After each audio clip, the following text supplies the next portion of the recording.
تو پھر آپ کو پتہ چل جائے گا کہ یہ لوگ کیا کر رہے ہیں. تو اس چندہ بک کو اور اپنی مساجد کو الگ رکھنے کے لیے انہوں نے اسٹریٹجی یہ اڈاپٹ کی کہ انہوں نے کہا کہ دیکھیں جی، نبی علیہ السلام نے فرمایا تھا کہ 73 فرقے ہوں گے، ایک جنت میں جائے گا اور وہ ایک جنتی فرقہ ہمارا ہے، لہذا دوست کی فرقے والوں کو آپ نے چندہ نہیں دینا.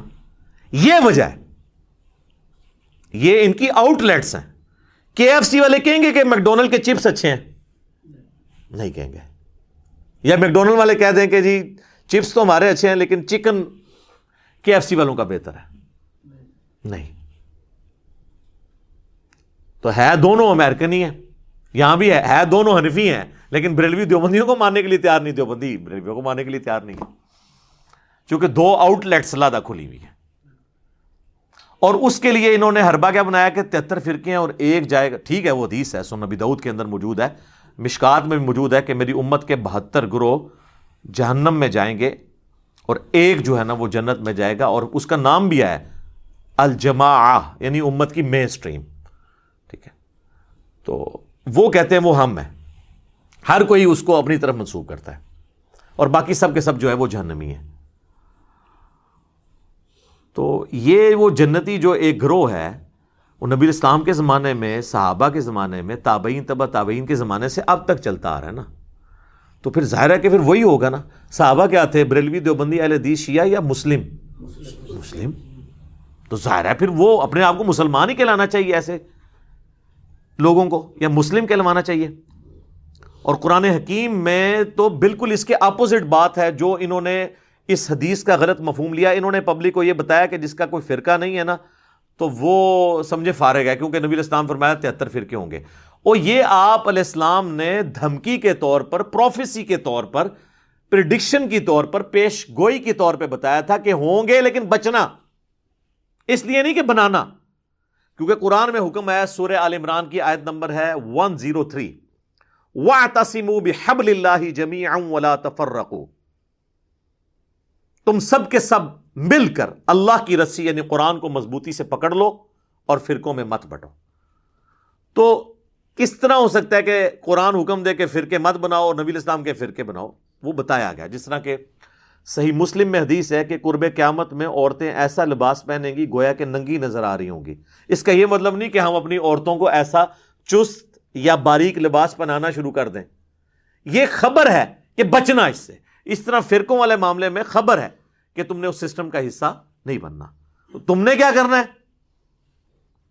ملت ابیکم ابراہیم ہوا سماکم المسلمین من قبل وفی ھذا. پیروی کرو اپنے باپ ابراہیم کی ملت کی، جنہوں نے قرآن سے بہت پہلے تمہارا نام مسلم رکھ دیا تھا، اور اللہ نے بھی اس کتاب میں تمہارا نام مسلم رکھا ہے. تو سر اسی کو تو ہم عرض کرتے ہیں کہ نہ میں وابی نہ میں بابی، میں ہوں مسلم علمی کتابی. لیکن مجھے لگتا ہے آپ لوگوں کو تو اسی وقت سمجھ آئے گی جب سمجھ آنے کا فائدہ نہیں ہے.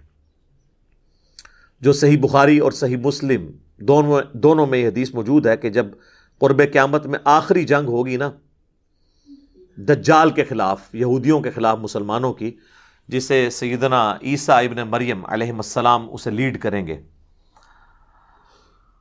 تو اگر کوئی یہودی اس میدان جنگ میں کسی پتھر یا کسی درخت کے پیچھے بھی چھپا ہوگا نا تو وہ درخت اور پتھر بھی بول اٹھے گا، یا مسلم، اے مسلم، میرے پیچھے یہودی ہے، اسے پکڑ کر قتل کر دے. اور مسلم کے الفاظ ہیں، صرف ایک درخت ان کو پناہ دے گا، وہ غرقد کا درخت ہے.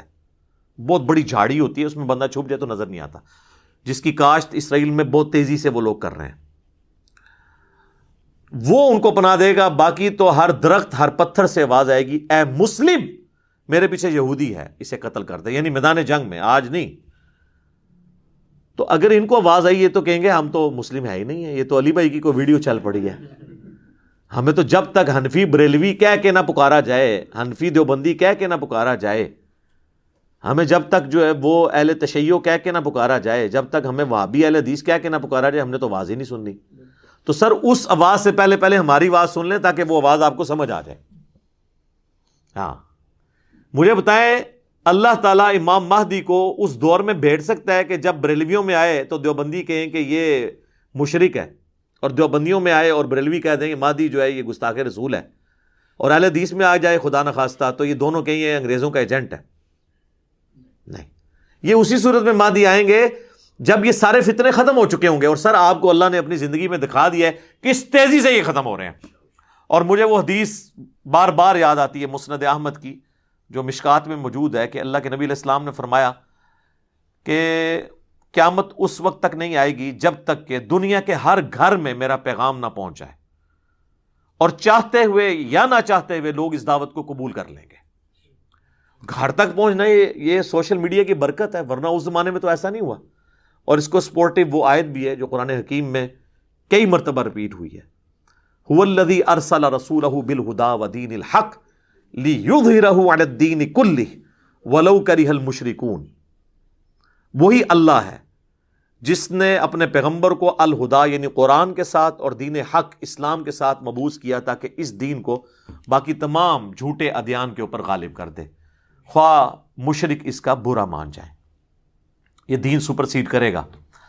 اور ایک اور حدیث ہے سنن نبی داؤد کے اندر، مشکات میں بھی موجود ہے، اللہ کے محبوب صلی اللہ علیہ وآلہ وسلم نے فرمایا قیامت اس وقت تک قائم نہیں ہوگی جب تک کہ میری بیٹی فاطمہ کی اولاد میں سے ہی میرے نام پر ایک شخص نہ پیدا ہو جائے، محمد بن عبداللہ المہدی، جو پوری دنیا کو انصاف سے بھر دے گا. تو امام مہدی کو ویلکم وہی مسلمان کریں گے جو اپنے آپ کو مسلم کہتے ہوں گے.